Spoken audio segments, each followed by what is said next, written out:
Hello, hello, everyone. Welcome to Auntie Derek's Daytime Tea, where we discuss the latest celebrity tea in the news. I'm your host, Auntie Derek, and today is Monday, September 15th. With me on the mic, I have a lovely co-host, my gorgeous Moon, and she's currently at work, so she may be using her, professional voice. So, hey, boo.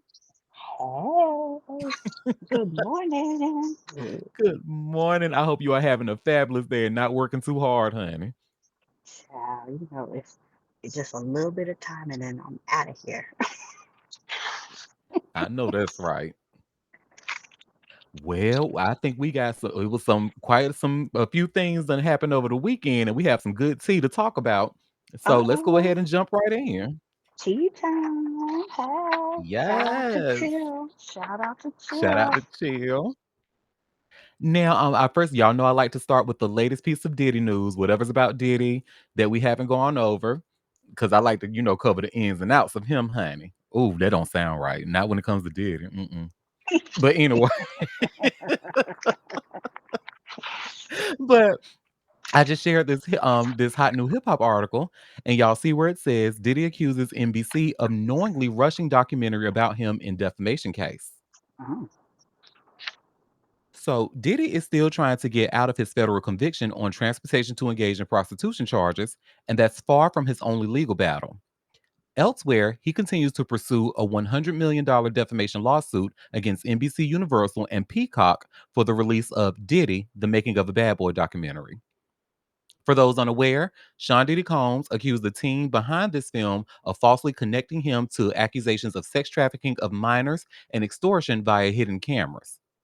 The original February complaint made similar claims concerning allegations of murder and sexual assault of minors.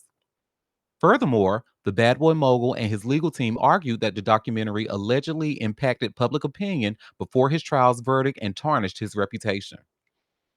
Now, according to an exclusive report from All Hip Hop's Grouchy Greg Watkins, Diddy and his legal team accused the producers and team behind Diddy, the making of a bad boy, of rushing the film and spreading fake allegations for the sake of overtaking their media competitors.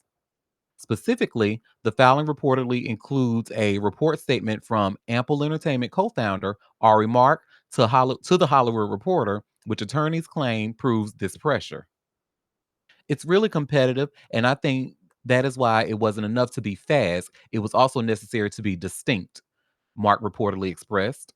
There's no time, and this was an extremely fast turnaround. In addition, Diddy's lawyers alleged that the documentary falsely implicated sexual activity uh, with minors in its coverage of Rodney Lil Rod Jones' civil lawsuit against him, as the women in the case reportedly confirmed that they were adults. They also questioned lawyer Ariel Mitchell's claim that her client, Courtney Burgess, engaged in extortion via sex tapes. They claim there is no evidence to support this. Finally, this new complaint addresses Diddy's current legal situation involving his mixed verdict and his upcoming sentencing date on October 3rd. We will see where this defamation lawsuit goes and whether or not more developments in this legal saga impacts its outcome. One thing's for sure, whatever the sentence is, it won't slow down the fallout of this case. So, that's interesting, honey. So they're saying, but you know what? I believe him. I why? believe what they're saying about it. Now, let's just start off by saying I can't stand Diddy's ass, but No. I certainly believe that NBC Universal and Peacock were pressured to kind of like release this, make it juicy. So maybe they had to like Oh, yeah. probably. No, there were so many documentaries out before the trial even started. I'm like, so where y'all get all this information from? Y'all just Mhm. throwing stuff out there. There was multiple. I don't like those. Like, how do y'all? What data do y'all have? The trial ain't even happened. And if you And got this much data for a long time, then why y'all been quiet? Yeah, mhm. is y'all culpable? Like, y'all got some liability on that? And Charlemagne says it best. Nobody cares about the truth when the lie is more entertaining.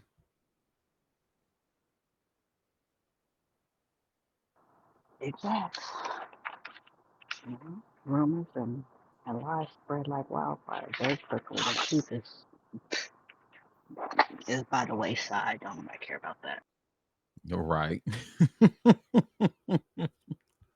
Well, as y'all know, I will definitely follow the latest Diddy news, honey, and keep y'all updated when I see it. So, on to the next story, honey. Akon. Child, he is just No. going through it with his wives, honey. Mm-mm. Mm. Now, this is crazy, honey. But Akon's longest wife, because what he has about four of them. And remember, we talked about one of them being sexually assaulted in the Publix grocery store. But I don't believe this is the same woman with this story that we're about to talk about now. Oh Lord. Okay. Well, y'all see I just shared a TMZ article. Akon's wife files for divorce 4 days before 29th wedding anniversary. Yeah. They, Can you imagine her? They were about to hit 29 years. And she said, waited 4 days before that anniversary date and said, you know what, motherfucker? Fuck you. and she's pretty. She's a pretty girl. She's gorgeous. Uh-huh. Mm. I don't know why she Honestly, stayed that you know, long. yeah, listen, because you know what? She probably like me, honey, and loves her a dark skinned man, honey. Listen, Akon might not be he might be ain't shit, but I think that's a good looking man, honey. I don't care. I don't care. I don't care. So, and if the opportunity presented itself, I would offer to be one of his wives. I don't give a fuck. But Akon's wife of 28 years filed for divorce. And Akon's wife apparently has had enough, according to TMZ. She just filed for divorce. According to court docs obtained by TMZ Hip Hop, Tamika Taim, or Tiam, I forget how to pronounce his last name, and I'm so sorry, but Tamika, I'm gonna just say Taim for now, who says she married the rapper musician back on September 15th of 1996, is pulling the plug on their marriage, citing the usual irreconcilable differences. Akon has been cryptic on how many wives he's had in the past, but Tamika says she shares a 17-year-old son with Akon. Tamika's asking for joint legal custody, but wants physical custody of the child and is also seeking spousal support and wants to block the court's ability to award any spousal support to Akon. We've reached out to Akon for comment. So far, no word back. Mm-mm. Irreconcilable differences, honey. You know what? When you wake up and realize you all that happiness and facade, and you realize, oh, I married a scammer. What? Oh Lord! And she said, I gotta go. I got to go. I mean, but it took her 28 years to finally. Yeah, under a spell. A lot of that time he was making good money. Yeah. So now, so now she like, oh hey, boo, Hey, hey, favorite Charlotte. Taurus. And he go put in the comments somehow says she wanted to break up right now, nah, nah. I Yeah. love it.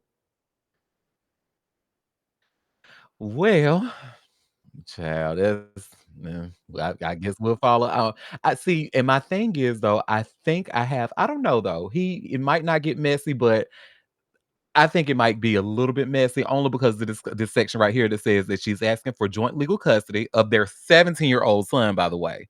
So you want joint legal custody for somebody that you ain't even gonna have no control over for the next year after the next year is up. And then says also is seeking spousal support and wants to block the court's ability to award any spousal support to Akon. So, and does she work? Like, does she even have? Hey, who knows? Let me just do a quick Google search to see if she like has like businesses of her own and stuff. Because why would she even have to do that to to the court? Ask the courts to not award Akon any spousal support. Let me see. Tamika Taim work. Let me see what comes up. Or net worth. Yes, that's the better Google search.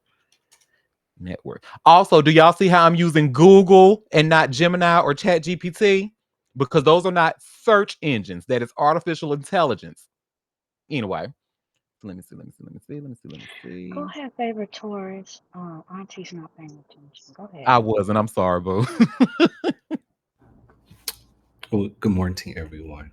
I just wanted to point out that this young lady in Akon got married in '96, and what's And what's important about 1996 is that is the year that Akon got signed to Elektra Records. Oh. Yeah. I mean, and I'm looking and I'm trying to pull up, anything that has to do with her working or her net worth, and all this is just pulling up Akon's um estimated net worth that's expected to be around $50 million, honey. See, that's exactly why a bitch don't mind being his another one of his wives, honey. That's a lot of motherfucking money. So we have a comment saying you can use the AI mode in Google search. Shut up, Beezus. Shut up.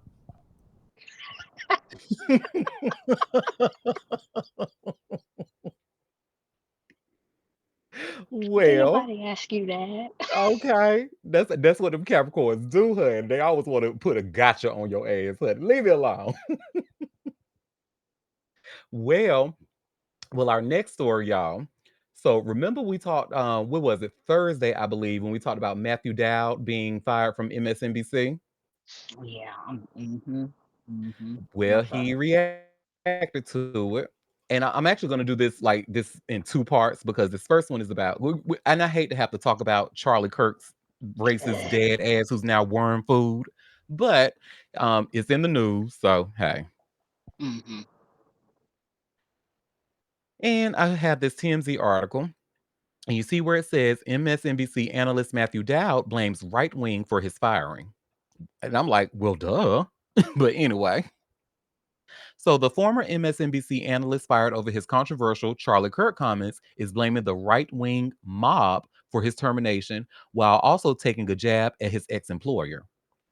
Matthew Dowd wrote on his Substack Friday that the right wing media mob ginned up about the words he expressed about Kirk on MSNBC and attacked him on various platforms. Dowd says MSNBC reacted to that mob and fired him despite his statements being misconstructed and the public apology he made for any miscommunication. The political pundit also went into detail about what happened Wednesday when he was a guest on Katie Tur Reports. Dowd says he was invited on the show to discuss a bunch of topics when news broke about the gunfire erupting at Kirk's event at Utah Valley University in Orem, Utah. He says Tur asked him to comment on the national environment in which such shootings occur when there was no inkling yet that Kirk has ever even been shot. Dowd claims all he said was, "We need to get the facts, and the incident could easily be someone firing a gun in the air to celebrate Kirk's event." He added, "Remember, Kirk is a diehard advocate for the Second Amendment." What's more, Dowd admits he was naive in thinking anyone would disagree with him, saying his now legendary line on Tur's show about Kirk's rhetoric is hateful thoughts lead to hateful words, which ultimately lead to hateful actions. Before Where's Dowd the was lie? can Where is the lie? and he didn't lie not one bit. Well, before Dowd was fired, MSNBC President Rebecca Cutler apologized for Dowd's remarks, calling them inappropriate, insensitive, and unacceptable. Please, please, please, please. And I don't even like her. I, that one there, that that president, I don't like her at all. She's the worst. Yeah, I'm not a fan either. She probably is. What's them? She infiltrated. She probably from Fox. To Probably, be honey. honest. Was she the one responsible on getting Nicole Wallace on the network? Oh, did I Oh say that out no, loud? no, she's not. And don't talk about Nicole. You should have said, is she the one that got rid of Joy You're and right. Hmm. who else? It was somebody else. It was a few of them. The restructuring. Um, I can't think of their Al names. Sharpton, I believe. No, he's still there. He's still there. Oh, he's still there. He's got a Why weekend didn't I know show. that? Why didn't I know that? Hmm. Wow. Yeah, his show's on the weekend, Saturday, Saturday and Sunday, or just Oh, okay. So Sunday. I that's can't why I remember. didn't see it. I didn't know it was on the weekends. Hmm. Because Politics Nation used to come on. Like I remember when I was watching it, like on a regular. I remember watching it every day, every weekday at 6 o'clock. Yeah, that has been changed a long time ago. Oh, Yeah, yeah, and no, the shakeup, this recent shakeup with Joy. and then a few other people being taking their getting their shows taken, or kind of like demoted or whatever. Oh, yeah, and Tiffany Cross. I remember she was one of the But ones that was that was she was under the black girl. she was one part of So, that riff too. Yep. well, no, she was under the rift with the black woman who was president. Oh, she was? Hmm. Oh, well, let me shut up, honey. You look, I'm an MSNBC. That's the only thing. Sorry, I know too much. No, honey, and we appreciate that knowledge because clearly I haven't been watching in a while. Yeah, unfortunately, no. Tiffany, this new chick, this Rebecca, she's new, and she took over from the black girl. Oh. And we have a comment saying, I'm as drained about this whole thing as Charlie's neck artery. I can't wait for this to be over. Honey, and I almost cackled out loud at work. Y'all go stop. and unfortunately, I mean, especially based off of the conversations I have been seeing over the past few days, we are going to be hearing about this for a minute, honey. And I hate it. Well, you know them people trying to get him to Lion State? I know they fucking lying. I know. Mhm. Look here, I'm so ready to go. Oh Lord, I say they got me messed up. Hello. Go ahead, favorite Taurus.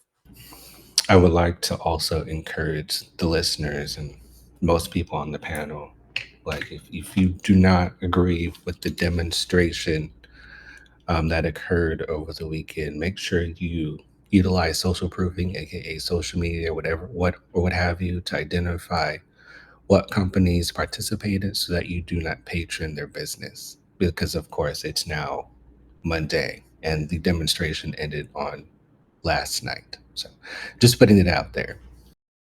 Wake it up.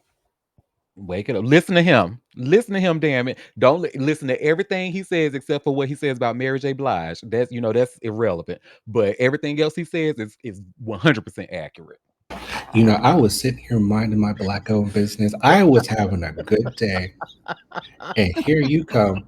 You know what? I hope that your chocolate chip cookies, your red velvet gets replaced with tomatoes. How about that? Oh, Hmm. oh, that sound good. I may put a little No, salt and pepper, some balsamic vinegar on it. That sound good. oh, fine. I hope it gets replaced with red bell peppers. How about that? Oh, I can make some stuffed red bell Oh peppers. my god. Libra Queen, hey cutie. Well, and remember I said I was going to do this. I do this like in two parts because remember when Matthew Dow was fired from MSNBC, he took to his Substack. There was another woman who all she did was quote Charlie Kirk's words, and she was fired. So she took to her Substack as well. She was fired from Who the is Washington this? Post. Oh, She's a black woman, and if I mispronounce her last name, please forgive me. But I'm Karen Atia. what? Yep, and this is from her Substack, and she says, "The Washington Post fired me, but my voice will not be silenced. Let them know, girl." So crazy. hmm Well, it starts with last week, the Washington Post fired me. The reason: speaking out against political violence, racial double standards, and America's apathy towards guns.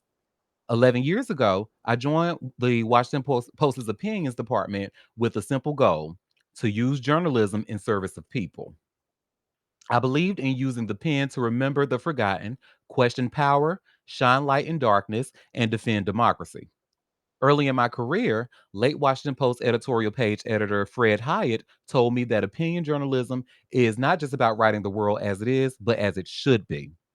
He told me we should use our platform to do good. This has been my North Star every day. As the founding global opinions editor, I created a space for courageous, diverse voices from around the world, especially those exiled for speaking the truth. I was inspired by their bravery.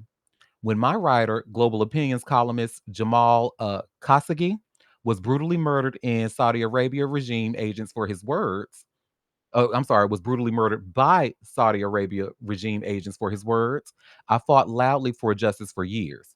putting my life and safety on the line to pursue accountability and defend global press freedom. For this work, I was honored with global recognition, prestigious awards, and proximity to the world's most powerful people. And she even has like pictures of her like with Jeff Bezos and David is that David Ignatius? I don't know who that is. David Ignatius, but he seems And important. Ignatius? Oh, okay. You know I don't him? know. I'm no well. I know the name. I can't think of his face right this second. But I'm guessing. I think he's a journalist or something. I can't remember. I can't. Okay. Don't get me to lying. Yeah, he looks very important with those glasses.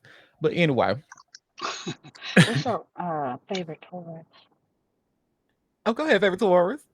I just wanted to encourage everyone here to hold their peace as much as humanly possible and recognize that much of what's going on based upon current events, it's all smoke and mirrors, it's all performative, you know? So the these people are wanting to incite outrage, but we also have to remember that this shit is going to end eventually, and we are recognizing that although all of this is going on, there are no legal changes happening based on the extermination of the roadkill. So yeah, I just want to put that out there. As frustrating as it is, we see these signs everywhere. If anything, it just brings to awareness how folks truly feel about that person, the world that we live in, our lives as well. So if anyone is attempting to find some sort of kind of grounding, I would strongly encourage folks to look at it from that perspective. It's all performative at this point. Performative indeed, honey. You better say that. Well, Karen continues, as a columnist, I use my voice to defend freedom and democracy, challenge power, and reflect on culture and politics with honesty and conviction. Now I am the one being silenced for doing my job. On Blue Sky, in the aftermath of the horrific shootings in Utah and Colorado, I condemned America's acceptance of political violence and criticized its ritualized responses. The hollow, clenched calls for thoughts and prayers, and the this is not who we are that normalize gun violence and absolve white perpetrators, especially while nothing is done to curb deaths. I express sadness and fear for America. And this Oh,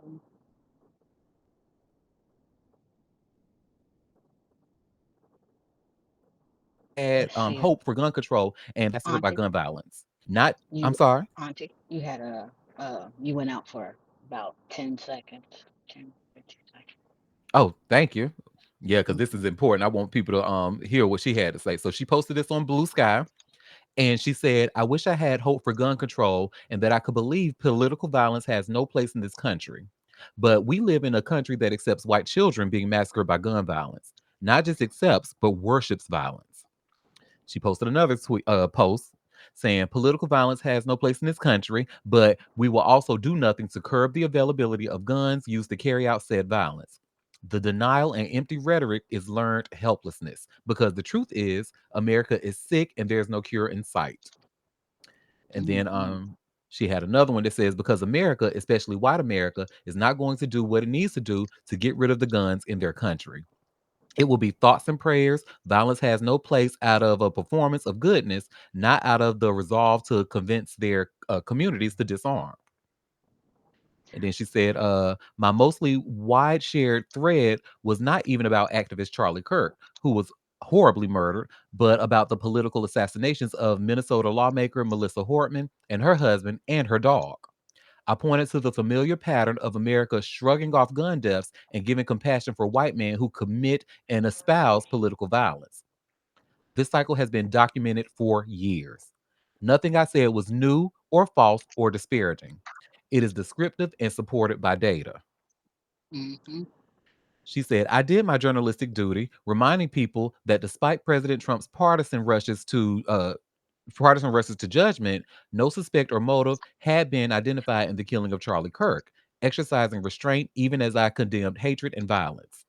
My journalistic and moral values for balance compelled me to condemn violence and murder without engaging in excessive false mourning for a man who routinely attacked black women as a group, put academics in danger by putting them on watch list. Let's see, claim falsely that black people were better off in the era of Jim Crow, said that the Civil Rights Act was a mistake, and favorably reviewed a book that called Liberals Unhumans. In a since deleted post, a user accused me of supporting violence and fascism. I made clear that I am not performing over the top grief for white men who espouse violence was not the same as endorsing violence against them. My only direct reference to Kirk was one post, his own words on record. And those words were black women do not have the black women do not have the brain processing power to be taken seriously. You have to go and steal a white person's slot. And then, she put that in quotes and then, put the dash Charlie Kirk to let people know those are his words in the post. Mm-hmm. It goes on to say, my commentary received thoughtful engagement across platforms, support, and virtually no public backlash. And yet, the post accused my measured blue sky post of being unacceptable, gross misconduct, and of endangering the physical safety of colleagues, charges without evidence, which I reject as completely false. Well, I'm sorry, which I reject completely as false. Sorry. They rushed to fire me without even a conversation, claiming disparagement on race. This was not only a hasty overreach, but a violation of the very standards of journalistic fairness and rigor the Post claims to uphold. Since then, my words on absolution for white male violence have proven prescient. The suspect in Kirk's killing is indeed a young white man, and already lawmakers are urging us to pray for him. The media is painting the 22-year-old as a good all American suburban kid. The cycle I mentioned has once again come to pass. I was the last remaining black full time opinion columnist at the Post in one of the nation's most diverse regions. Washington, D.C. no longer has a paper that reflects the people it serves. What happened to me is part of a broader purge of black voices from academia, business, government, and media. A historical pattern as dangerous as it is shameful and tragic. I am proud of my 11 years at the Post. Beyond awards and recognition, the greatest honor has been working with the brilliant colleagues and connecting with readers and writers around the world. To all who have supported me, read me, even those who have disagreed with me, I say thank you. You've made me a better writer, thinker, and person. But this will not end. This is not the end of my work. I still believe in the power of the pen. My values have not changed. Freedom and censorship, especially on talking about race, is why I launched the Resistance Study series, beginning with my independent online course, Race, Media, and International Affairs 101. I created this course after Columbia School of International and Public Affairs cut funding for my race and media class. This summer, we sold out of all 500 spots and funded more than 40 scholarships. To those who wish to support me, please do sign up to join the fall season of Race Media International Affairs 101 and 102. She says the first class begins on October 6th. This will likely be the last cohort I will teach until mid 2026, so don't miss your chance. And then it says for those who can't attend, you can contribute to Operation Scholarship and guest speakers. And then you can also support my written work directly by subscribing to her Substack, The Golden Hour, where I will continue to speak truth to power without fear or favor. Um, Let me see. I think she has one last spot. Yep. She says, I have been canceled by Columbia. I have now been canceled by the Washington Post. Institutions may cancel me, but my pen and my teaching will not be silenced. If anything, my voice will be sharper now. Forward ever, backwards never. As always, we move. Karen, you better talk Wow. your shit, girl. Well, okay, so let's remind everyone the Washington Post is owned by Fox, the Rupert Murdoch family. So, Hmm. and second of all, also, when she talked about being the only one, but Jonathan Capehart left there too, uh, about a month ago. He left. He wasn't fired. He left though. But I don't think was K part was he because she was saying she was the only black opinions columnist I or think he opinions was. journalist. I can't remember. I think he was, but if she was fired after that, she was the only one left Damn. because he left mm, about a month and a half ago, maybe. So before she was fired. Shout out to Substack that is allowing these journalists to go and tell their own stories in their own words. Because you see, Matthew Dow did it, and now Karen Atia is doing it, and And they can earn money. they can earn money from it. So, hey, girl, I hate that it happened to her, but I'm glad you got out of that damn plantation, allegedly, and I hope you move forward. When one door closes, another one you can kick right the fuck open. Well, so that's that on that. Enough Charlie Kirk, honey. I've had enough. I'm with my favorite tours, honey. If I'll never have to hear about that motherfucker ever again in life, I'll be good. Mm-hmm. So remember when we went over, I can't remember, or Friday. Hell, it might have been both because him and Keita been in the news for quite some time now. But Tyreek Hill, remember the last story I told about Tyreek Hill is that even though that domestic violence incident that caused her divorce, well, I'm not gonna say it caused her divorce, but remember there was a domestic dispute on April 7th. She went to Mm-hmm. file for divorce on April 8th, and the NFL a few months later decided they wanted to now investigate it after she done Yeah. had her claims. Right. Well, honey, there's a women's group that is pretty much coming at the NFL for like, bitch, what is y'all doing? Like, why is he still able to play games? Honey, the NFL is so crooked. It don't even make no sense. They up Listen, there. if there is a team without abusers, honey, that will be a miracle. So, I mean, this past week, every team has been trying to do a moment of silence for that man. Please, mm. they can go to hell. We should have kept boycotting that. I don't know why the hell y'all ever stopped, but don't even get me started No, on that. okay. Well, I'm Well, back. I'm back. thank you. You can go come over here and sit with me, honey. Well, it's easy for me because I don't like that shit anyway, honey. I don't give a shit about a sports ball, so it was easy for me to boycott. But I know it truly has a hold on my people. Like between even my own father, my brothers, they live for football, and I'm like, well, y'all, we gotta No, kind of it's send a message. mm-hmm, And they sitting there trying to send prayers and condolences to Charlie Kirk, honey, but Colin Kaepernick still can't get a fucking job. Like, please get off my line, honey. mm-hmm. Amen to that. Go ahead, favorite tourist. I saw that only 4 teams within the entire organization did not recognize that situation. Only four. Only four. That's so sad. Wow. Yeah. Well, we know Tyreek's Hill team is not one of the four. So, and TMZ starts off by saying one of the most prominent women's organization in the country is demanding the NFL suspend Tyreek Hill as Roger Goodell's league investigates the latest domestic violence allegations against the Dolphin superstar.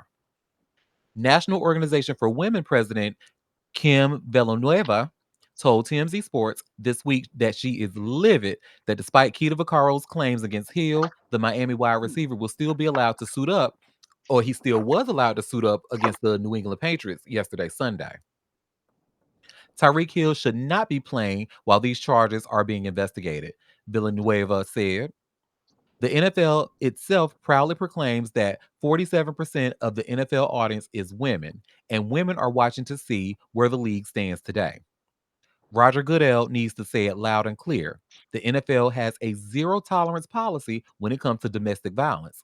Or maybe it doesn't. In court documents we obtained, Vaccaro, who married Hill in 2023, alleged the football player got violent with her multiple times during their 17-month marriage. Hill, through his attorney, denied the claims. The NFL said Wednesday it's probing the matter. Villanueva said not blaming Hill while the investigation, I'm sorry, not banning Hill while the investigation moves forward rubbed her the wrong way, as she believed it shows a disturbing pattern in the NFL. The NFL doesn't just have a Tyreek Hill problem, it still has a violence against women problem, she said. How many Mm. times does the NFL and Roger Goodell need to learn the same lesson? They need to listen to women when it comes to domestic violence. They need to support survivors, not enable abusers.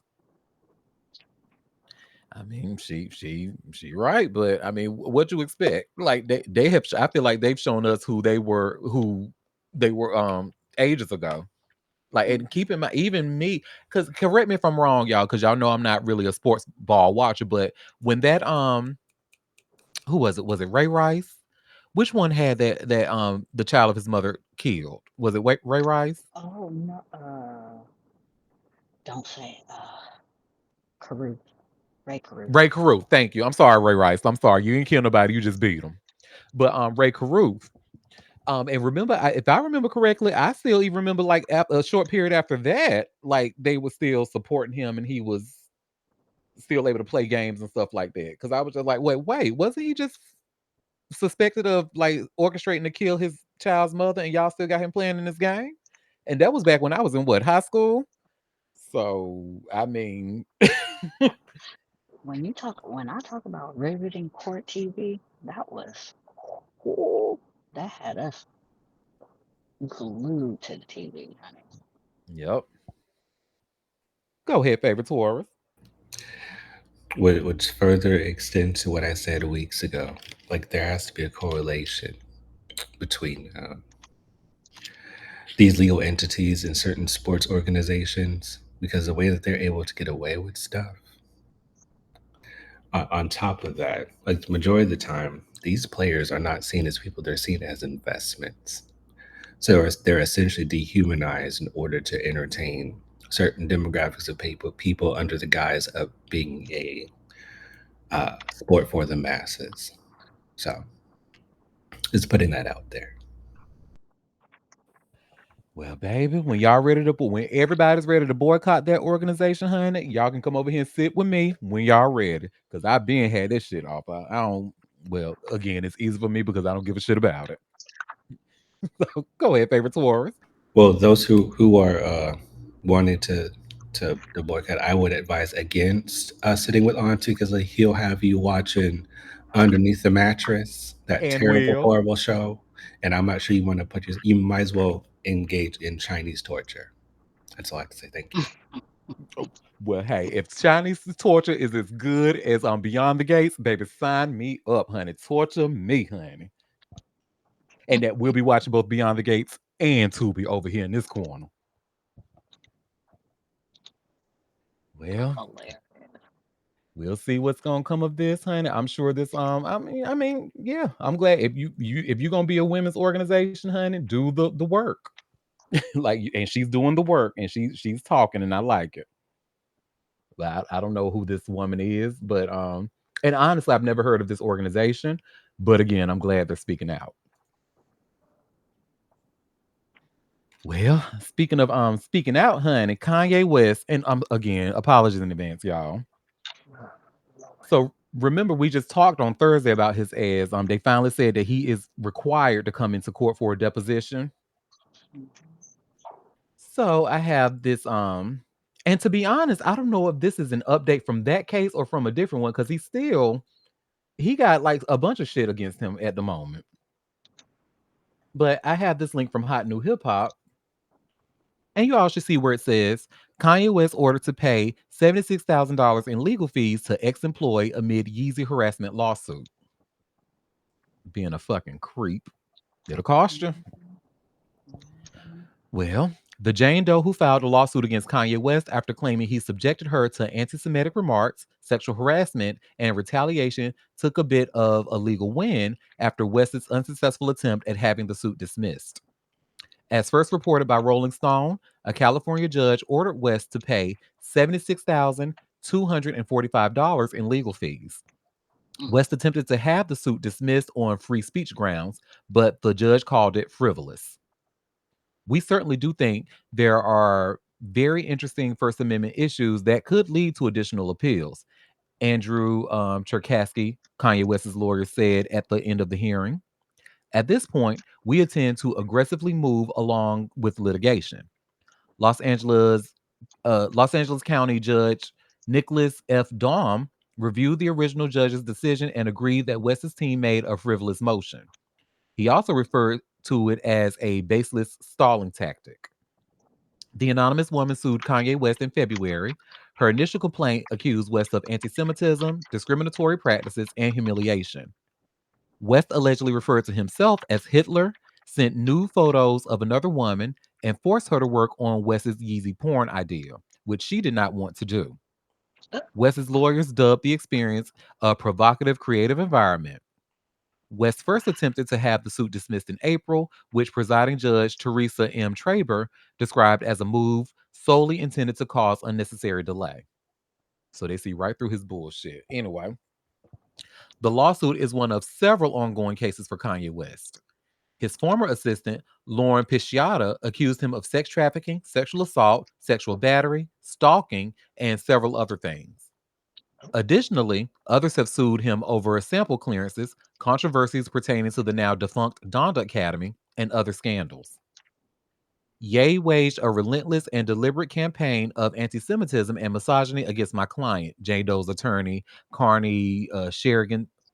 Is that Shagarian? I'm sorry, Shagarian of Shagarian and Associates said after the suit was initially filed. His appealing treatment of women and fixation on Nazism, evident in abusive texts where he repeatedly calls himself Hitler, exposes his motives. We need to stop excusing Kanye's behavior. As a father, husband, and employer, he must be held accountable. Kanye dared my client to sue, and we will see him in court. If West's latest appeal is also denied, the judge will set a trial date in the near future. mm. Get his ass out of here. Bye. Good He riddance. should, Bye. he should have stayed on his medication. That would He have been should the have. best And thing. throw away the key, honey. Go ahead, favorite Taurus. So what's for lunch, everyone? I'm thinking of like a nice salad, with grilled chicken, Delish. maybe salmon. You know, it's about that time. So I'm just thinking, hey, what are y'all having? You know Yeah, what? I don't know, but that sounds good. I'm gonna Oh, have some leftover grilled chicken, honey. Grilled barbecue chicken that we had from last night. is Well, Auntie eating healthy? well, no. Well, no, just the illusion of healthiness. Oh, Jesus. Well, honey, Marcus Jordan. Shout out to that king, honey, that king of taste, because I'm still not over. Play some Mariah Carey in this bitch. I am still not over that, honey. I think about that at least once a week.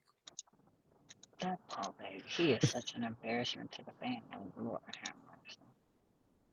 Well, he trying to get it together. And I have this TMZ article. You see where it says here Marcus Jordan cuts deal to close out DUI case and must write apology to the cop. Now, the writing the apology, now that's a bit much, but okay. But Marcus Jordan, Michael Jordan's son, has entered into an agreement with prosecutors to close out his DUI case. And part of the deal includes a stipulation where he must write an apology letter to one of the cops he berated during his arrest. Court documents TMZ Sport has obtained show on September 12th, Marcus signed a pretrial intervention contract in Orange County, Florida, with the goal of having his criminal charges dismissed. According to the docs, Marcus must meet multiple conditions over the next 12 months. And if he does, prosecutors have agreed to enter how you say this, nole prosequi? I don't know what Mm, the hell that is. don't give me the line. But tried to enter that on three charges: possession of ketamine, resisting officer without violence, and DUI. They hit him with stemming from his now infamous February run-in with police.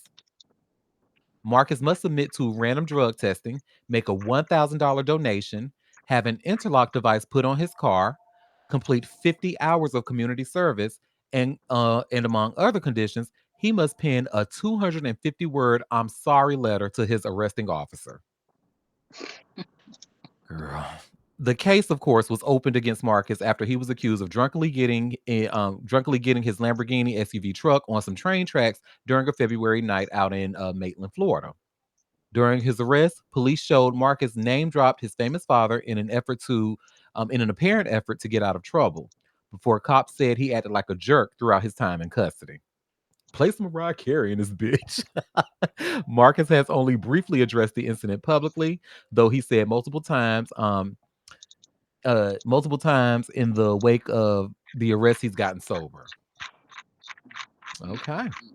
Cause he's a cokehead and all of the above. Um, Mm-mm-mm.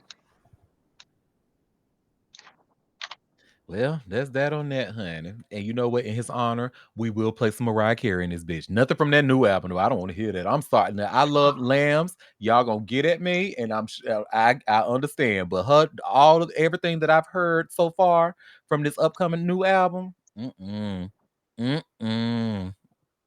Go ahead, favorite Taurus. Get 'em lambs, curses biscuits, curses chitlins lambs. Get 'em for me. So sorry, you know what? I can't help but to shake the fact that this sounds like a humiliation ritual, considering who he is and who his father is. Oh yeah, for sure. Yeah, But that's it's like the up in first that thing. position. That's the first thing that I kind of came to because this is a lot for a DUI arrest. Like personally, this I'm pretty sure exceptions happen, but from what I've ever heard of like celebrities engaging or celebrity adjacent people engaging in DUI arrests, I've never heard them have to go through so many hoops as to like write an apology to a cop. Like what? It must be Florida. It has to be Florida. Yeah, it was Florida. He was in Of Maitland, course it and that's was. and Fuck so ass Florida. and he should know better. Why would you even put yourself in that position, Johnny? Quit doing that.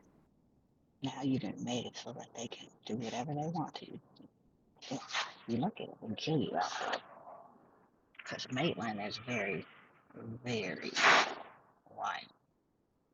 So, mm, mm, mm. Yeah, this actually reminds me of something that I went through personally back when I was 20 years old, honey. And long story short, a sheriff in Durham arrested me, Officer Gould, and I hope he's having a horrible day with his bald headed ass. But so, Officer Gould, I want to say a week prior, I was on the way home and he stopped me, because he's I was actually sleepy and I was on my way home. So I was swerving a little bit and he thought I was drunk. And I was like, no, I'm just sleepy. So I went home and went to the bed because me and my friends were out having a good night and it was like 4 in the morning. So the long story short, the DMV made a mistake with the tags on my car and where the my license plate it looked like if you were to run my license plate then it looks like the car is not registered, but if you look at the sticker on my, because North Carolina, and I don't think they use stickers anymore, but they were using stickers at the time, the sticker on my tags were correct. So I'm explaining, and I even showed him the letter that I got from the DMV acknowledging their mistake and stuff like that. And every time I would try to go to the DMV to resolve it, the person that I needed to speak with was never there. So anyway, so I'm just walking around with this letter. I'm like, look, the DMV said they fucked up. This is what happened. He arrested me a week prior and then said, I'm not, he stops me a week prior and he asked me about it. And he pretty much like, yeah, I hate you got to go through that. Try to get that fixed as soon as possible. Cool, cool, cool. He stops me a week later. And this time he has like friends with him because me and some friends were out, joyriding, having a good night. This motherfucker, honey, decides he wants to tell me to get out the car and he's going to tow my shit because the letter from the DMV I gave him was bullshit. Baby, that sets me off. And when I tell you, I called that man everything but a child of God. I mean, I called him a ugly fuck, a limp dick white supremacist. I mean, I was going in on him up to the point where even my friend, a trans girl, was like, "Yeah, girl, you was doing too much." So, anyway, I bring all that up to say that when we went to court, do you know the prosecutor came to me and said Officer Gould is willing to drop all the charges if you apologize to him? Yeah, because you hurt his feelings. Bitch, what? What? You can't make it up. Can't make it up. Oh, we have called he didn't like the scarf and foundation. Yep, that's exactly what it was. Go ahead, favorite Taurus. The fragility of it. I was waiting for you to say some shit like that at the end, Auntie. No shame. Mm-hmm. Because if one of the girls reads you down, there's no recovering from that. So yeah, I'm pretty sure he went home that night and cried in his pillow for a good 3 hours. Mm-hmm. and rolled over and went to sleep and looked in the mirror and said, "I am a fat bald fuck and I do have a needle dick." Why do you say that to me like that? And how did he know? Exactly, Fuckle. fragile ass motherfucker. But y'all know what I said to the prosecutor in the office of school. I said, sorry. And to let them drop that case and went on about my merry way. But all this because he wanted to do all that and arrest me because I hurt his fucking feelings. Like, girl. And what really made what set him off was when I said y'all asses need to be out here trying to find real criminals instead of fucking with people that don't do nothing. Baby, he didn't want to hear none of that. He was like, get up, put your hands behind your back. I said, whatever. And put him behind my back so prissily. Mm-hmm. But we have a comment. I would have said it the same exactly because just that bullshit. You wasting my time, your time, and the court's time because you want a fucking apology, girl. Get off my line. So yeah, so pretty much I bring that up to say because I believe that this court is wasting Marcus Jordan's time and their time as well over a fucking 250-word apology letter. Are you kidding? And can the cop even read it? Can they even read it? Mm-mm. Watch Marcus use Chat GPT, enter a prompt, and then create the apology and go about his merry way. Because Hello, you know they're not going to check to see if it was plagiarized, any shit like that. Like, come on now. wake it up. Well, honey. Well, speaking of plagiarism, honey, y'all, I never thought I would see this in a sentence like this. What I'm about to tell y'all, I never thought I would have to say this sentence out loud. But why is Snoop Dogg suing Edible Arrangements? Oops.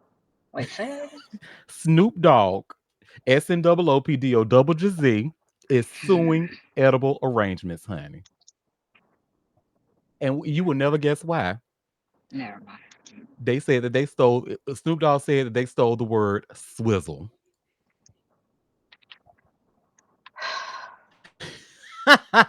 So y'all see, I just shared this link from All Hip Hop.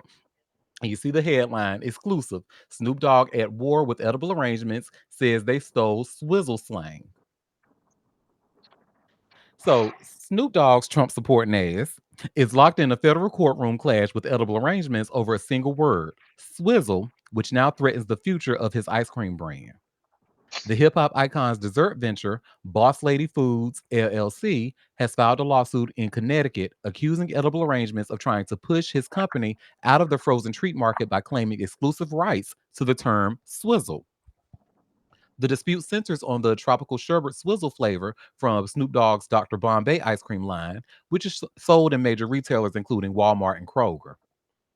Edible Arrangements, known for its chocolate covered fruit bouquets, has held trademarks involving swizzle for more than 10 years. After Boss Lady debuted the sherbet in 2023, Edible fired off cease and desist letters and later challenged the company's trademark application, threatening to vigorously enforce its rights. Boss Lady's legal team argues Edible's claims don't hold up. They assert that the swizzle mark only applies to chocolate dipped fruit, not frozen desserts, and insist that the term is too generic to be trademarked. The company states swizzle has long been used in the food industry to describe drizzle syrup, and that Edible misled the U.S. Patent and Trademark Office by failing to disclose that others had already used the term. Boss Lady's attorneys, Todd S. Sharon, pointed to entrepreneur Shari Fitzpatrick, founder of Sherry's Fitzpatrick, and she's the founder of Sherry's Berries, as the original source of the term. By her own account, Sherry Fitzpatrick, the owner of Sherry's Berries and Buried in Chocolate, among others, came up with the term swizzle one day while drizzling chocolate syrup on fruit, Sharon said. He added Fitzpatrick did not use or register the swizzle term as a trademark, opting instead to place it into the public domain as a signifier for the act of decoratively drizzling syrup on fruit and other foodstuff, as well as resulting the swizzle design or pattern thereby created. The lawsuit claims Edible falsely told the USPTO that no one else had the right to use the swizzle mark, despite lacking any license or permission from Fitzpatrick. Snoop Dogg's company, Boss Lady, accuses Edible of trying to monopolize the frozen dessert space by threatening to launch its own Swizzle branded ice cream. The complaint also references Edible's past legal battles with companies like 1-800 Flowers and Fresh Fruit Bouquet Company, portraying the brand as a serial filer of lawsuits aimed at stifling competition. Boss Lady is asking the court to cancel 6 of Edible's trademarks, block the company from using Swizzle on ice cream, and award monetary damages. See, that's Mm. that I actually find it to be very interesting personally. Cause it's like, oh, okay, well, y'all didn't say y'all only said the swizzle was just for the the fruits and the little design that you put on the chocolate. Y'all didn't say it was for your ice cream. See, we're trying to use swizzle for our ice cream, so we just don't want you to use it anymore and give us the monetary awards. That's what Snoop Dogg said. A mess, honey. Go ahead, favorite Taurus. Ugh, Snoop Dogg is an idiot. The thing is, they're both using the fucking term wrong. Because a swizzle is that little stick tool thing that you mix drinks with. Mm-hmm. Also, it's British slang for like, I guess it's like cheating.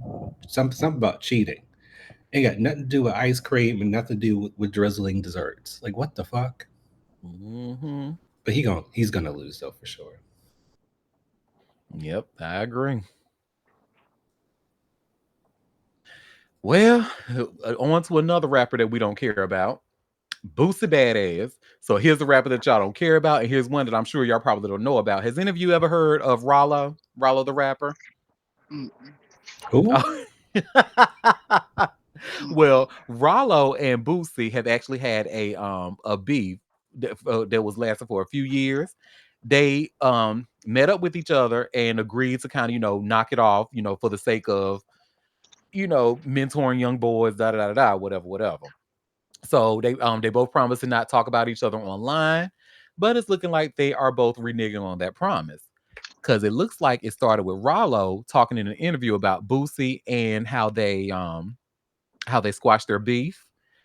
And let me just get this all hip hop article for y'all. And then I'm going to share my screen because first we're going to watch a video. And the video that we're going to watch is going to be of Rollo saying how the beef, quote unquote, got resolved from them. Y'all see the hot new hip hop article. Boosie Badass fires back at Rollo for latest interview diss. So let me share my screen.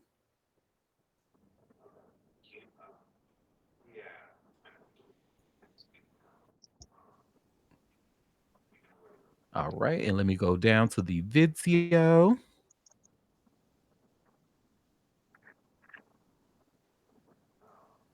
And How, and how did I ain't how gonna did say it no. go? I ain't. Yeah, it went good at first. It worked itself Really? out. It worked itself out. His What little Boosie? nigga looking at What he me wasn't like trying to hear you out or something? I wouldn't say that. It's just you got niggas around that want to look all tough and they ready to die, and we ready to kill, and we ready to die too. And I hope they ready to kill. So it went like that for the first couple minutes, and cause I wasn't finna leave. Hell no, I wasn't finna leave. Hell no. So We're gonna have to work so this out. were you asked to leave in the beginning? No, I wasn't no motherfucker asked to leave. When we got done handling the business and we shook hands like men, then I left. We finna we finna get to the bottom of this shit. Like we ain't finna keep doing this, man. You know what I'm trying to tell you, bro. Sometimes you just gotta crash on out. I'm sorry, the way he was talking was crazy. He was like, no, they asked me to leave. We shook hands like real men. Look, man, dog, sometimes you just gotta crash out. Well, Boosie got word of this and he was not a fan. So this is the response he put on Twitter. Come on, I'm gonna try to do my best, Boosie, but come on, Rollo. If you gotta tell it, tell the truth. And then he goes on to say, only people who was there know what we talked about and how it went down. The world do not need to know what we talked about, and that ain't gonna help you. Let it go, nigga. We agreed that we won't gonna do this shit on the internet no more. So, and y'all should see it goes on to say it's far from the first time Boosie Badass and Rollo had fired shots at one another. In 2024, Rollo remarked that he isn't a fan of hip hop artists performing into their 40s and 50s while on Instagram Live. Bussy. Y'all see where my head at. Boosie took the opinion as a slight and clapped back on Twitter. Boosie went on to label him a clout chaser and remarked that he's obsessed with him. Despite still being at odds with Rollo, Boosie recently ended several other long-standing feuds. He, NBA YoungBoy, Kevin Gates, and Fredo Bang all hopped on a group FaceTime and worked out their issues last month. While speaking with Vlad TV, Boosie confirmed they even discussed collaborating on new music together. It was a fire phone call that made my day. This was right after my plea. I announced it. So this shit made my day. Gates sent me a record right after that. Then Young Boy sent me a record. I sent them records. It's coming, he said. I don't want to hear this shit. Mm-mm. All of them terrible. Every last one of them. And the gag is, I was actually a huge fan of Kevin Gates' ass during his I Don't Get Tired era. I was a huge that album, honey. And I remember I told a coworker of mine to go listen to a song from the album, the song John Gotti. He said he listened to the song and just started laughing. He was like, "That damn Darren's so fucking ratchet, man." I was like, "Oh, thank you." Go ahead, favorite Taurus. Why does Rollo look like he's about to participate in some sports gear kink? I don't Oh, like it. oh.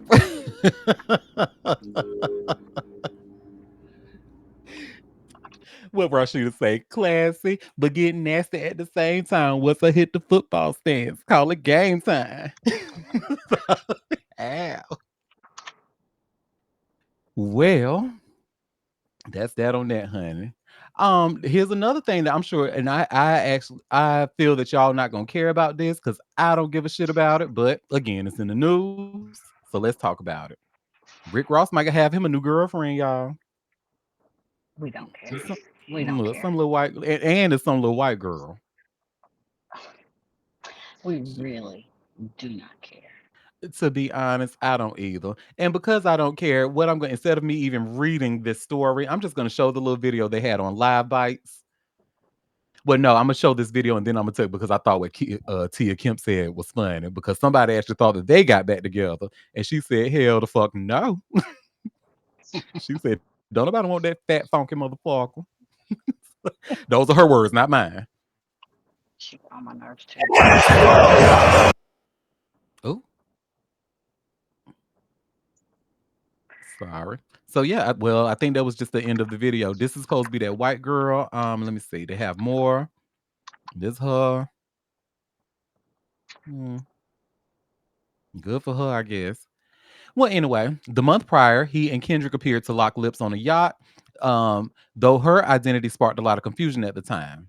The paparazzi photos were taken from too far away to determine her identity, leading to theories that he was kissing his ex, Tia Kemp.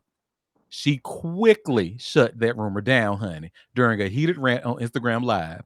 Was that you on the boat? What motherfucking boat? I know you ain't talking about me with my baby dad, my child's father. Fuck no, she declared. This ain't me. That's the trick he's with. Let him trick in peace, Kemp added. Stop invading that man and his privacy, zooming in on him and his tricks. Sometimes the tricks don't want to be known, so leave that motherfucker alone.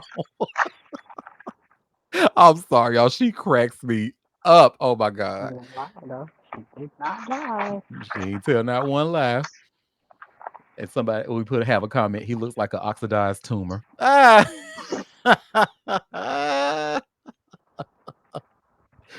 Well, what she'll say, honey, ain't no such thing as an ugly man with money. I beg to differ, but okay. They still ugly. Well, y'all, let's get into some white people news, honey. Okay.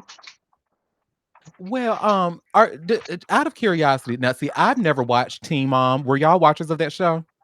Like ever? Years. Like when it first came out. Yeah, not the reboot, just the original season. So like, what was it? Farrah Abrams and shit like Yeah. that. Yeah. Yeah. Oh, The okay. originals. Like the originals. So, do y'all know this Janelle Evans lady? Was she a part of the Mm. original? Yes, she was. Oh, She I was. don't know. Oh, okay. Hmm. We'll know the tea. Okay, go ahead, Bill. Yeah, yeah. She was like one of the one of the big ones from Team Mom, and she was always fighting with her mama, and she got a son, and oh yeah, she was trash personified. I remember her. Whew, a lot of Well, them. Whew, whew, whew. well, look, honey. Apparently, trash personified attracts trash personified, honey. Because Lil Wayne wanted some of that, honey, and she's talking about it. So y'all see, I just shared this link from All Hip Hop. Ex-Teen Mom star Janelle Evans claims Lil Wayne flew her to LA for a hookup. Just telling all her business, honey. I don't know why she think we wanted to know this, but okay. And again, this is another Aw, story. Instead of me reading it, I'll just go ahead and play the video of her telling the story herself. Let me get it here. Okay. Into my DMs and flew me flew me out to LA, and I met him in his personal studio. For real. You guys are the first ones I'm telling. You guys are the first people I am telling. Okay.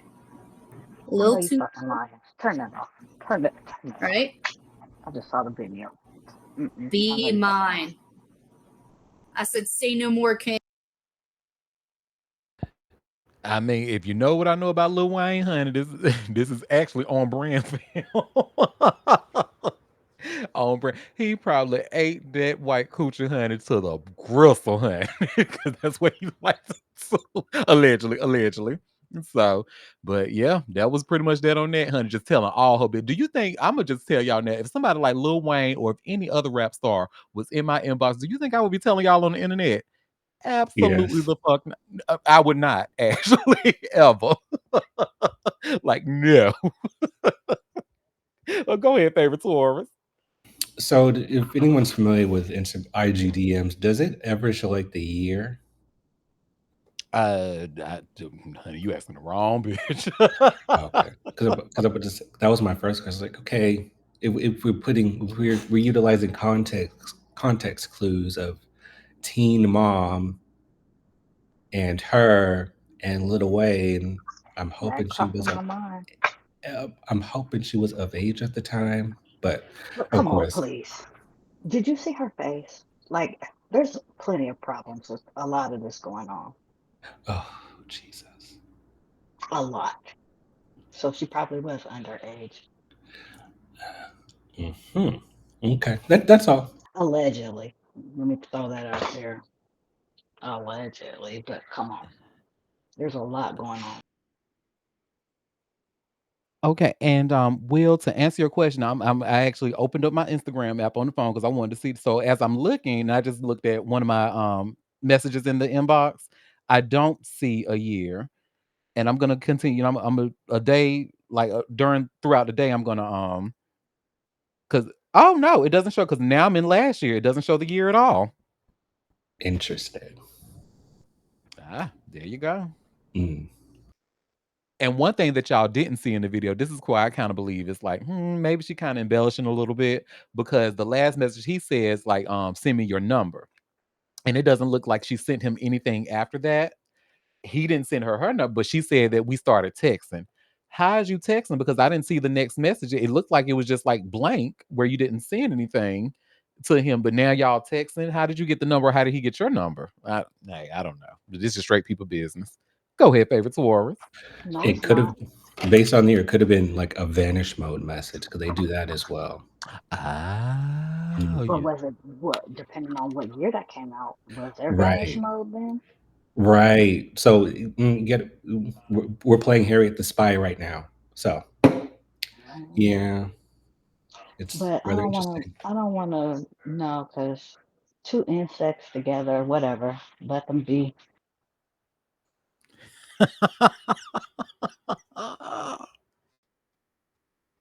What other well, tea you got?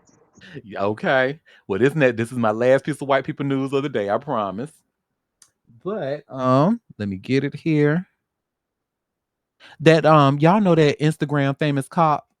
Now I only seen like a few of his videos, honey. He looked like I think he was married to a black woman or some shit, honey. But y'all know I'm not looking at no content featuring no white cop. Let's start there. But I've seen his videos shared across my timeline and stuff. But anyway, are y'all familiar with him? What is his name? Where is he Tommy at right Norman now? from Little Rock, Arkansas. Yeah, Yeah, I on the remember. Facebook. Yeah, I know him. Hmm. Okay, well, you better know him in the way that you don't want to now, honey, because his ass done got arrested for domestic battery. Oh, Jesus. And y'all see, I just shared this TMZ article. Instagram famous cop with 1 million followers arrested for domestic battery. So, Tommy Norman, the North Little Rock police officer who turned his beat into a viral brand and racked up over 1 million Instagram followers, has been arrested on domestic violence charges. The department confirmed Sunday that Norman was booked on one count of domestic battery in the third degree after cops responded to a late night call Saturday. According to the arrest report, cops spoke with Norman's wife, who appeared visibly upset, and told officers he struck her on the chest with the back of his hand during an argument. Officers saw what happened to be a slight injury. Norman reportedly claimed he was only blocking her hand after she slapped him. Jail records show Norman, who's a 27-year veteran of the force, is currently being held without bond. The department says been placed on administrative leave, pending the outcome of both the criminal case and now internal review. Norman is no ordinary cop. He became nationally recognized. He became a nationally recognized figure for his grassroots community outreach, traveling through neighborhoods to connect with residents and share the moments online. His viral clips earned him praise across the country and even the Presidential Lifetime Achievement Award from Joe Biden in 2021. We've reached out to Norman for comment. So far, no word back.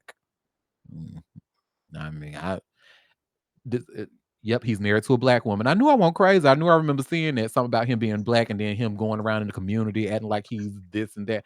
Baby, I don't trust a white cop as far as I can throw him, honey. Are you kidding me? And on top of that, aren't police officers allegedly aren't they like the profession with the most reported events of domestic violence? Hmm. So, child, please. I'd be surprised if he didn't hit her. And do you know how egregious it has to be? Because cops look out for each other, honey. So the police were called, they came to your house and they still locked your ass, a cop, up. Oh, baby, that already tells me that it was more serious than what the story is saying. Especially in Arkansas. Especially in Arkansas, a black wife, girl, bye. Go ahead, favorite tourist. Well, Auntie, I did have a different perspective about that. Like, while yes, I want to acknowledge that what you said could be true. It could also be that he is seen in the public eye as someone that is an ally to Black people in Arkansas, and so I'm pretty sure that's Hmm. rubbed some people the wrong way. So this could be like a humiliation ritual or a Hmm. way to get back at him because he wants to show Black people in Arkansas in a particular light that is not negative. So there are so many different angles to look at it. You got a Yeah, you know point. what? That is a good angle. Yep, because they do tend to their community tends to shun people who promotes equality in black people. So yeah, you're right. It could be that too. I still don't trust a white cop as far as I can throw him, honey. So I got a question, Auntie. Does he like a bald head, dick motherfucker? He does. Well, yes. Lip dick white supremacist. Allegedly. Because I don't want his team trying to come and sue me, honey. Look, and it sounds like his ass about to get fired. So he probably ain't gonna have no job and I ain't got no money to give him. So He don't get fired. you're right. You're right. Well, that's enough white people news for the day, honey. I got two more stories left. Well, this next story. So y'all remember we talked not too long ago. I want to say at least maybe 2 or 3 weeks ago. We talked about the rapper Tusi and how he wanted to stop his music career and start, playing college sports, college football. And we were asking, like, well, wait, is he in Hmm. college? How is he gonna play college football? Well, honey, look, he's taking his talents to Sacramento State. So I have Okay. this article from Hot New Hip Hop, and y'all should see where it says Tusi is taking his football talents to Sacramento State. So, rapper Tusi is adding a new chapter to his story, this time on the football field. On Sunday afternoon, Sunday 14th, the North Carolina native announced that he had received and accepted an offer to play NCAA football at Sacramento State University. And I just want to point off this. Now he was raised in North Carolina, but he was born in Syracuse, New York, honey. So I don't know why they call him a North Carolina because he didn't move down to Raleigh until he was about what 12 or 13, based off of what I read. But anyway, what I'm trying to say is he's not a real North Carolinian as I am. but anyway, we still welcome him. He's still my North Carolinian brother. And known for his melodic delivery and emotionally charged lyrics, Tusi surprised fans by revealing he may soon be trading microphones for shoulder pads. Man, the Lord is powerful, he wrote on Twitter with prayer hands emojis. Blessed to receive an offer from Sacramento State. Thank you and big shout out to head coach Brennan Marion and coach CJ Pollard. This don't even feel real, man. I'm speechless right now. I don't even know what to say. The post immediately spread across social media, drawing both excitement and curiosity. Tusi, born Najur Granger, has long been celebrated for hits like Love Cycle and Favorite Song, but his athletic roots stretch back before rap. He played high school football in Raleigh and once weighed pursuing sports before fully committing to music. The Sacramento State opportunity marks a return to a dream he had once put aside. The timing also aligns with a shifting NCAA landscape, with name, image, and likeness policies giving athletes more freedom to profit from their brand. Tusi's presence could bring unprecedented crossover appeal. His established career in music, combined with his athletic potential, makes him a unique figure at the intersection of hip hop and college football. Reactions from fans range from admiration to disbelief. Many applauded his humility and faith-centered message, while others wondered how he could balance Division One football with touring and recording. Sacramento State, however, has been building momentum on the field, and the addition of a high-profile figure like Tusi only amplifies their visibility. The rapper's gratitude towards coaches Marion and Pollard suggests he views the offer as more than a publicity stunt. For him, this is another arena where he can test himself, expand his reach, and prove he's not confined to one lane. In his own words, the moment don't even feel real. For Tutsi, it's both a blessing and a bold new challenge. You know, congratulations. I mean, I don't give a shit about this sport. Like y'all know, I don't. I could care less about anything sports ball related. But shout out to him. I he seems happy, and I'm happy for him. Look, people are talking about can he tour? He ain't worried about making no music. He trying to get that money. He ain't Honey. thinking about just like Rihanna ain't finna make no album. Child, she is being a mother. She wants to pop out babies. She's not making no album. Child, she need to come out the closet. Allegedly. Which one? Rihanna. Well, she could do both. I mean, she could like If both, she was right? into no, she could, but she don't. That girl is let me tell you something, girl. I've been in this life for a long time. I know a lesbian when I see one. That Riri? woman, yes, Rihanna Fenty, Robin Rihanna Fenty is a lesbian, allegedly. That girl don't like men at all. She just do honey, please. Mm-mm. Allegedly. Because we know that girl from Barbados likes to suck. So, well, does anybody want to add anything else on Tusi or Rihanna's sexuality before we go to our last story? Yes, I want to circle back on Rihanna's sexuality. So Huh, what you're saying is, if I want to give it up, if I want to give up, I got a chance. yeah. So you saying if I want to switch teams, I might have a chance at what Rocky got. Child, Look, listen. I don't know. Lisa did it. Nah, I totally believe what Lisa just said. I want kids, but let me just do what I gotta do. Hmm. But Rihanna, I had never thought about it. So now I'm like, huh. So what you're saying is That girl is I think that girl, based off of my experience, I think that girl is a closeted gay. And ASAP Rocky but is her not bi. wig. No, But no, not by not bi. I don't think she's into men at all. Well, that's hard to tell. Popping out all these goddamn babies. Shit. Look, we have a comment. The Navy is going to come for you. They can try. They can try their hardest. I don't like that bully bitch. So, and I made it very clear a long time ago. I don't like her ass. You So don't they like Riri? no. Now her music is cute, but no, I don't like because I talked about this before. She is a bully and has been one in the industry. Now she's trying to clean her shit up now, which is cute and which Oh. is admirable. Behind it, back in the early Twitter days, honey, that girl was Oh yeah. ruthless. She was ruthless now. She definitely was. Kind of legendary for some of the shit she said. Hmm. And yeah, and it was legendary and it was cute at the time, but she was still a bully. And what I didn't like that whole thing when with her and Tiana Taylor went down, when she Oh started yeah, that was mocking kind of her. messy.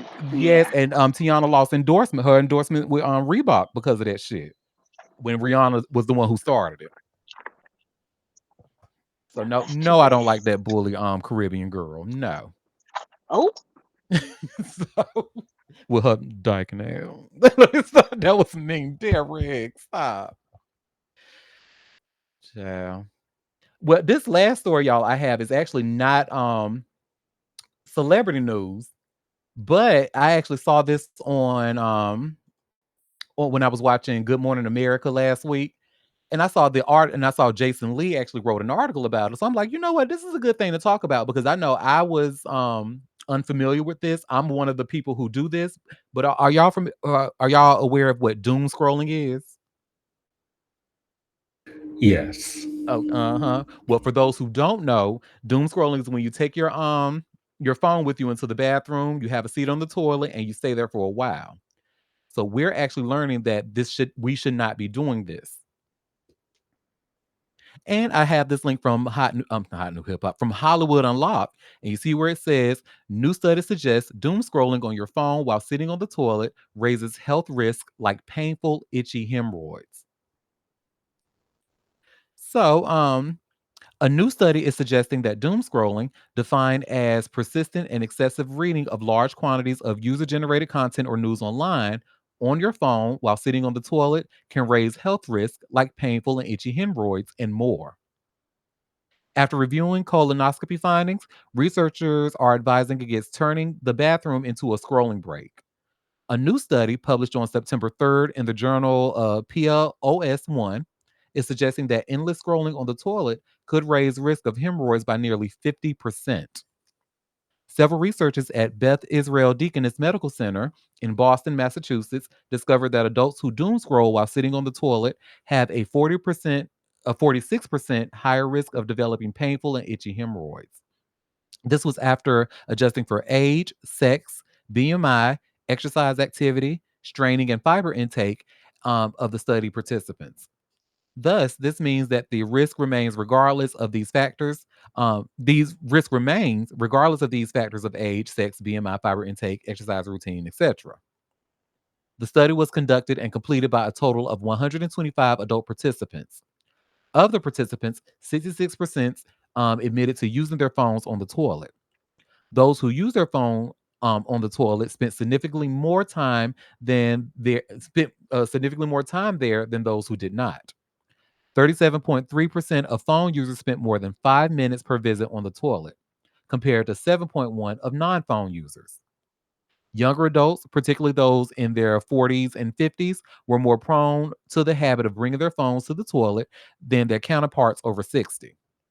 The most common activity performed while on the toilet was reading news, 54.3%, followed by social media, 44.4%.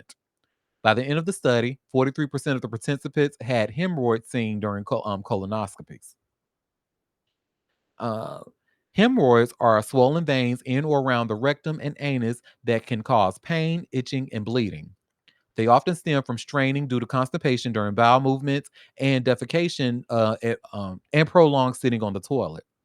According to the researchers, toilets keep the rectum and pelvic floor unsupported compared to sitting in a chair. This then causes more pressure on the rectal veins. Different postures on the toilet may or may not help ease strain, but they also do not help solve the underlying issue of hemorrhoids caused by doom scrolling on phones. One may think that using a toilet stool, which prop the feet up and put the body in a more natural squatting position, like a squatty potty, can help eliminate straining.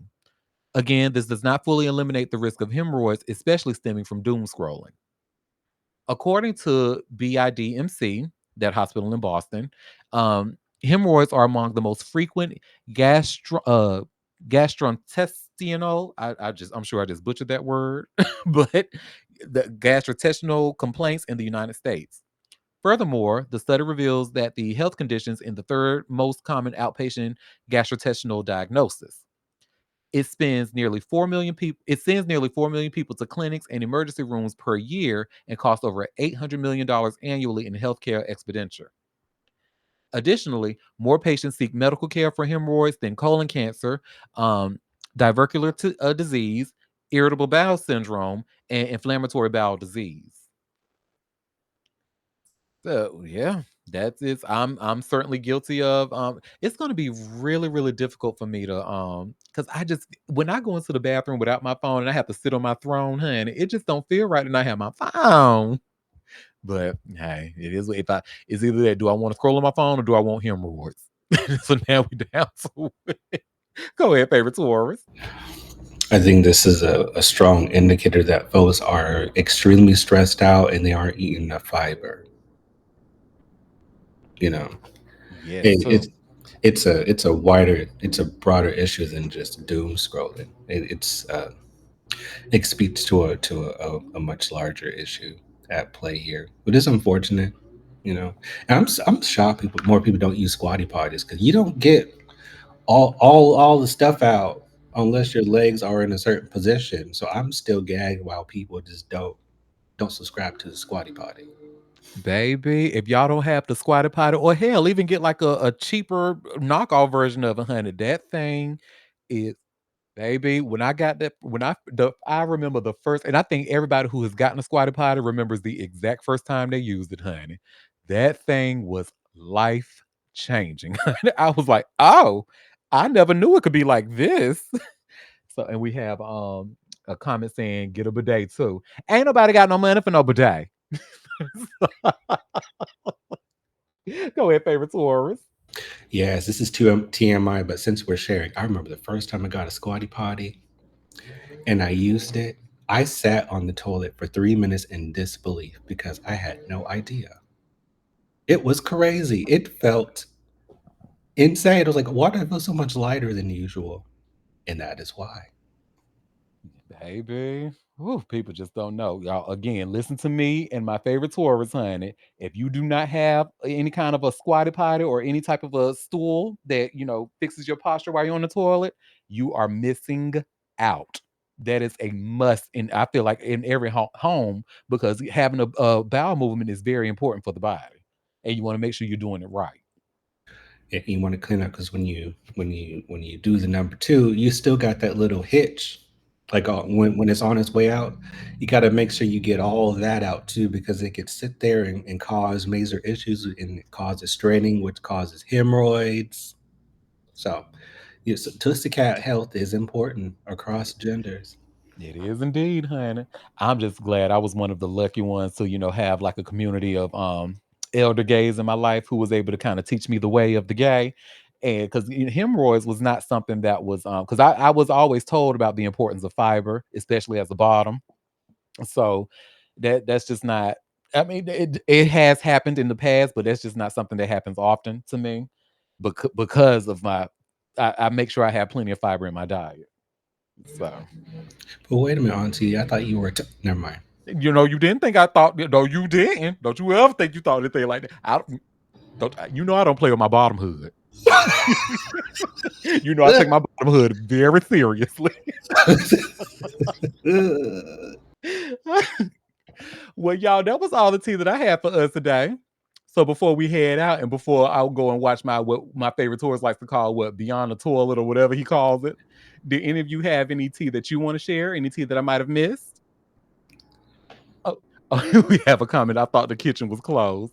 It is, but on special occasions, there may be like a charity event or something like that to help the people out. But go ahead, favorite Taurus. The, the kitchen is not closed, Jolie. He's lying to you. So I have one story. There's something I've been really excited about for quite a few months now. Uh, I'm disappointed on the platform. However, beggars can't be choosers. However, Venus and Serena are coming out with their own podcast, which I am Yay! very excited about. It's just those two riffing back and forth, talking to each other about life and stuff. And it's so iconic how they have, well, the video version of it. They are stationed on center court of the U.S. Open. That is some iconic shit. Let me tell you that. Okay. Mm-hmm. So I'm really excited to kind of, well, I've been a Williams Sisters fan for as long as I can remember, but just to see them in the Venus is in her later stage of her career, should be retired. Serena is retired officially. Like them just kind of taking their bras off, so to speak, and just talking about life and stuff. It's going to be really enjoyable for the fans. I hate that it's on certain platforms. That's the Yeah. only thing. However, the techie in me is intrigued to see kind of how they have enhanced that platform in order to have like formidable podcasts. 'Cause we have so many anyway. I'm really excited to see what they do with the technology behind it. I'm also wanting to see hopefully that they can kind of export it to other avenues like the Spotify's and the Apple Music and that type of thing, so that it's widely available to everyone, because more folks need to hear about their story and things about them. And it's called what, Stockton Street, which is actually the street that they lived on when they lived in Compton. Oh, nice. Yeah. I So love that. I am so what day does it come out? So everybody knows. Shit. September the 17th. So in 2 days, on Wednesday, is gonna be the first episode. So Shout out to Venus and Serena for doing this. And y'all see, I actually love that a lot of people like people like this are getting their own podcast, because one of my favorite things to watch, as y'all know, is like celebrity interviews, because that's just like, to me, that's like seeing your teacher outside of school. Like if you run into a teacher at a girl, you're like, oh hey, I didn't know that you were actually a real person. So it's kind of like that. So then when you see these celebrity interviews and stuff, and you see their personalities come out and stuff, it's just fun to look at. And when, who was it, the girls from Living Single, Erica Alexander and Kim Coles, when they started to do their Reliving Single podcast, and you see how positive of a response that's gotten. So I am so glad that Venus and Serena are doing this. I think their voices are very important. I think they should be heard. I think they have incredible stories that need to be heard. And shout out to them for even wanting to do it. But just like my favorite tour says, now that platform, we might need to have a little conversation about that, girl. But I'm not gonna hate listen / hate watch, but I'm going to be very conflicted when I do participate. It's like, this is for Venus and Serena. I'm gonna be rocking back and forth, but I'm hoping that we also, because they've been in the public eye since like literally the early '90s in some mhm. capacity. So I'm hoping that we're able to actually learn something new, about their lives, because Serena came out with a docu series on ESPN Plus, I believe, quite a few years Yeah. ago, that kind of chronicled her career after she retired and right before she had Adira, which is her second daughter. So I'm really hoping that we have more of that, and we learn something new about them, because of course there's so many layers to them and how they've navigated the space, not just being tennis players, but icons and record breakers and record setters in the sport. So I'm hoping we get all of that. Yes, I foresee that. So it's not going to be able to tell you anything new, but so a bitch like me who don't really know anything about them, yeah, I'm probably going to learn a lot of things. But you is just probably going to be like just repeat information, honey, because not only are you a fan of this, you're also an iconic tennis player yourself. So I don't think that there'll be neither her or Venus will tell you something that you don't already know. Well, thank you. That's very kind of you, Auntie. Thank you. I, you know, I'm gonna be optimistic here because there's many layers to people, right? So Mhm. I'm just hoping they just give us maybe like a minute of stuff we don't know, and I'll be happy because we already know so much already, right? But no, but yeah, it'll be very interesting to have more people engaged in the story more than just what they know, you know. So, hey, you might even get more people to play tennis. Well, don't play more tennis. That y'all need Mm, to stay home. But yeah, anyway, I'm very excited. yeah, tell them people who want to come into y'all tennis play, nah, bitch, go play pickleball. Get the hell Yeah, up out of here. Leave the tennis to the real tennis players. yes. So shout out to them. I'm happy for them. I can't wait. These are like y'all know how my relationship with sports is that the only time I would know it is if it intersects with pop culture or hot topics. Venus Williams and Serena Williams, these are definitely pop culture icons, honey, that I myself have known about. I even my seventh grade teacher, Mr. Byron, with his weird ass, but he had a picture of Venus and Serena in his classroom. And I'm just like, who is these girls with these beads? I was like, so then I just kind of, look through, this is back when a bitch had to go, because y'all know I'm old, I'm a millennial. So a bitch had to go to Encyclopedia Britannica and see what is a Venus and Serena Williams. But I was able to learn. So shout out to them girls. They are truly pop culture icons. And I'm glad people are starting to, well, I think they already recognized it, but I'm glad more people are starting to recognize it. Thank you for that, favorite Taurus. Did anybody else have anything? Oh, we have a comment. Oh my God, I can slightly hear you in the background during my meeting, and I can't wait to see the AI recap. Rihanna is gay, and fiber is important if you're a bottom. Yes, and yes, girl. Well, allegedly about the first one, but not allegedly about that second one. Fiber is extremely important when you're a bottom. Fiber is important for everybody. True. True, but now hold up. Now, don't you? As a bottom, I don't want you to feel like you can connect with me. I just want to share my story. Do you, you know what I'm saying? Be like, oh, I understand your plight. I don't give a damn how we ain't talk about everybody else. We talk about bottom and fiber. Let me. Not on to get on the soapbox about balding. Oh no. Oh, okay, because I feel like we make the world go round. Andrew, like listen here. Without telling too much of my business. Bottoms deserve the utmost respect. They are doing the Lord's work. For most of the time, they don't get the payout for the work that they do. So praise to the bottoms, Thank you. It is just so nice to be appreciated. of course. Well, yeah. Any other tea that I might have missed? Well, y'all, it is always a pleasure. Thank you for taking time out of your busy Monday to come and sip tea with me. Do not forget to hit up our email, auntie@auntiederek.com. We will be back tomorrow at 12:30 Eastern Standard Time for a live show if you can make it. In the meantime, I hope you all have a fabulous rest of your day. Bye, everybody.